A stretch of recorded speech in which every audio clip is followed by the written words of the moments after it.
Yusek, din po sa previous briefing po ninyo ay inyong nabanggit na yung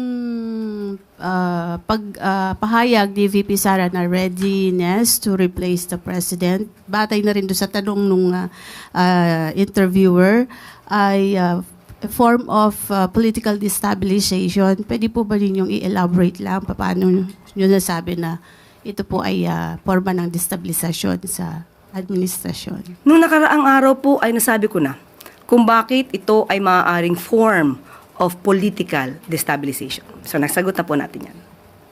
Pero parang under the Constitution naman po, the Vice President, siya po yung first in line to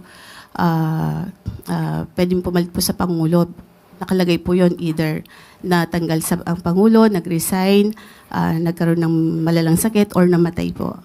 May mali po ba doon sa kanyang sagot na siya yung pwedeng ready to replace the president? Iba po ang sinasabi ng Constitution. Tama po na siya po ang next in line and succession kapag ka po legal ang pagkakatanggal at pagkaka-remove sa Pangulo sa pwesto.